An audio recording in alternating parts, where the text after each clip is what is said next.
friends, my name is Sachin Bhardwaj, co-founder and director of Smile Education for All. पहले देख लेते हैं pre fertilization events.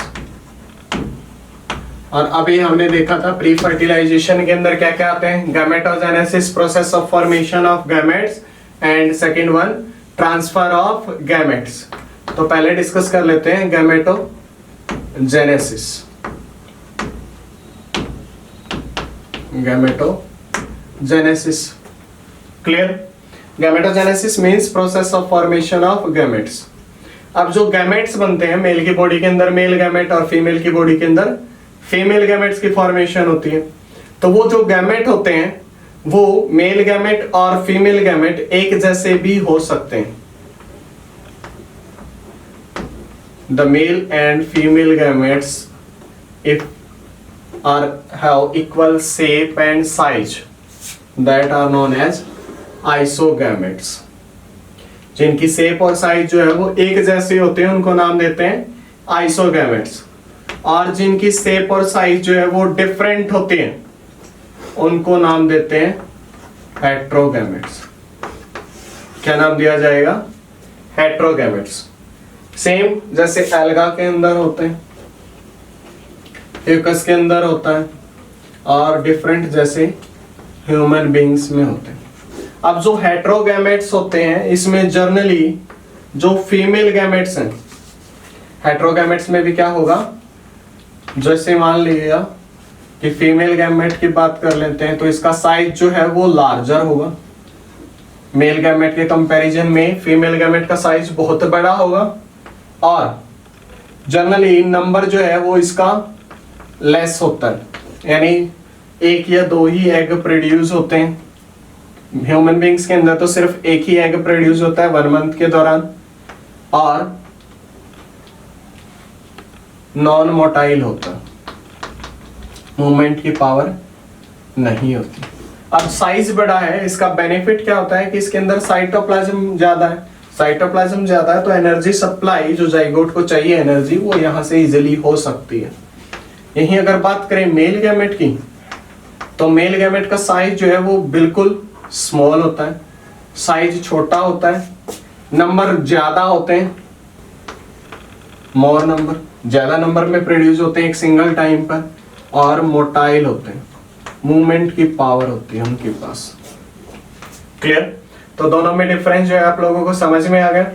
आइसोगैमेट्स same type के gametes एक जैसे दिखाई देंगे, शेप साइज जो है वो एक जैसा ही होगा, और यदि अलग होगा तो हेट्रोगैमेट्स। अब चाहे प्लांट्स हो चाहे एनिमल्स हो, यदि एक बॉडी के अंदर जैसे बात कर लेते हैं बाइसेक्सुअल और यूनिसेक्सुअल, बाइसेक्सुअल एंड यूनिसेक्सुअल। तो बाइसेक्सुअल का मतलब होता है सिंगल बॉडी, सिंगल ऑर्गेनिज्म की बॉडी के अंदर contains both male reproductive organ, एक ही बॉडी के अंदर मेल रिप्रोडक्टिव ऑर्गन भी होता है, male reproductive organ, as well as female reproductive organ. उसके साथ साथ क्या होता है, फीमेल रिप्रोडक्टिव ऑर्गन भी प्रेजेंट होता है एक सिंगल बॉडी के अंदर ही। तो उनको नाम देते हैं बाइसेक्सुअल फ्लावर या बाइसेक्सुअल प्लांट्स, बाइसेक्सुअल एनिमल्स। और यदि एक सिंगल बॉडी के अंदर, single body contain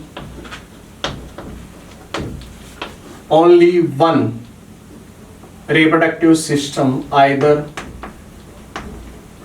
male reproductive system or female reproductive system, जिसकी बॉडी के अंदर सिर्फ एक ही रिप्रोडक्टिव सिस्टम जो है वो प्रेजेंट होगा वो होंगे यूनिसेक्सुअल, और जिसके अंदर दोनों टाइप के जो है रिप्रोडक्टिव सिस्टम एक ही बॉडी के अंदर प्रेजेंट होंगे उसको नाम देंगे बाइसेक्सुअल। अब बाइसेक्सुअल की जो कंडीशन होती है इसको दूसरा नाम मोनोसियस भी दिया जाता है या होमोथैलिक भी बोलते हैं, जबकि इसको हेट्रोथैलिक या डायोसियस का नाम भी दिया जाता है। क्लियर? यहां तक समझ में आया? एग्जाम्पल के लिए जैसे एनसीईआरटी ने दे रखा है, यूनिसेक्सुअल जो एनिमल्स हैं उनके एग्जाम्पल में दे रखा है जैसे कॉकरोच, और जो बाइसेक्सुअल होते हैं जैसे अर्थवर्म हो गया। क्लियर? तो ये क्या है बाइसेक्सुअल और यूनिसेक्सुअल में डिफरेंस। तो हमने यूनिसेक्सुअल और बाइसेक्सुअल जो है वो ऑर्गेनिज्म के बारे में सीख लिया। अब हम डिस्कस कर लेते हैं जो गैमेट्स होते हैं वो जर्नली कौन सी प्रोसेस ऑफ डिवीजन यूज करते हैं, मियोसिस प्रोसेस। और मियोसिस प्रोसेस जो है वो रिडक्शनल डिवीजन होती है, तो हैप्लॉइड गैमेट्स ही प्रोड्यूस होते हैं।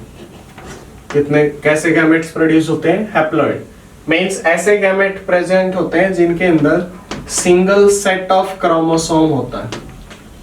क्या प्रेजेंट होता है? Single set of chromosome.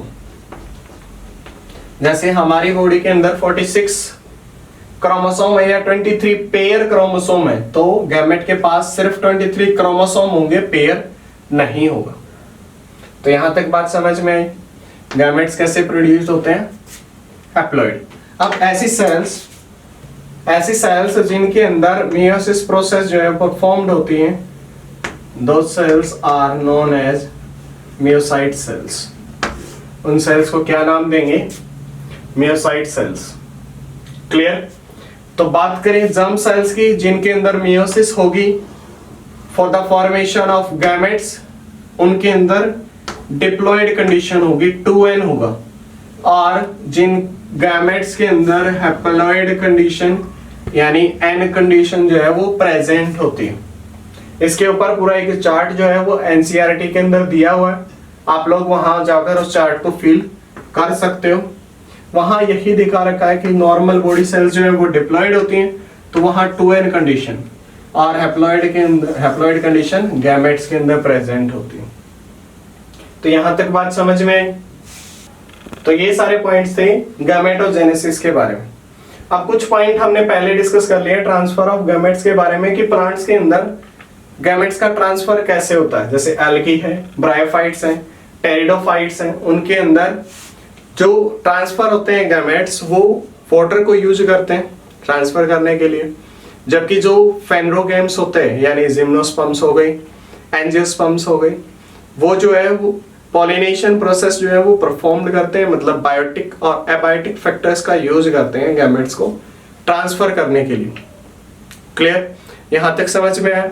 अभी हमने डिस्कस इसके साथ एक और पॉइंट किया था कि जनरली जो फीमेल गैमेट होते हैं उसका साइज जो है वो लार्जर होता है और मेल गैमेट का साइज जो है वो स्मॉलर होता है। क्लियर?